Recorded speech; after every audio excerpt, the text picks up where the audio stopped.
In today's video, I'm going to teach you how to combine expenses in the new Expensify. Whether you're managing your personal finances or handling corporate expenses, there are moments when you may find it necessary to merge multiple expenses. This is especially useful to avoid redundancy and keep your financial records neat and streamlined. Let's dive right in. First, you'll want to start by navigating to the Reports tab. Here, you'll see the list of all reports available to you. Open the specific report that contains the expenses you want to work with.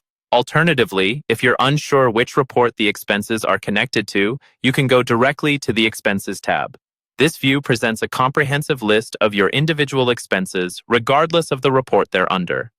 Once you've located your target report or expenses, it's time to hone in on the details. Click on the Details tab if you're in the report view, or simply select the individual expense if you're browsing through your expenses.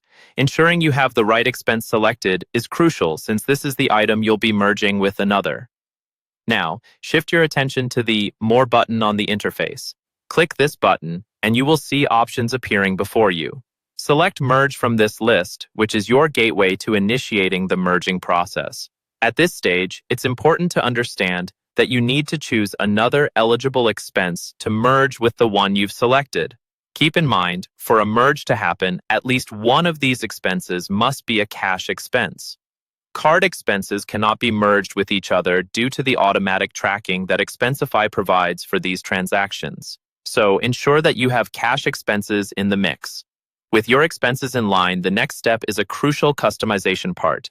You will be asked to select certain details you want to keep from each expense, such as the merchant name, the amount, or the category. This allows you to tailor the final merged expense with the details you consider most accurate or important. Once satisfied with your selections, simply click Continue. Finally, to confirm and complete the merging process, tap on the Confirm button.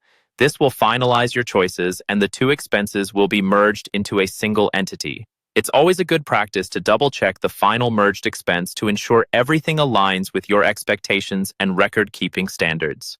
And there you have it. You've successfully combined expenses in Expensify, making your financial management more organized and efficient. As you continue using Expensify, merging expenses can become a handy tool to maintain clarity in your records. Thank you for tuning in, and happy financial organizing.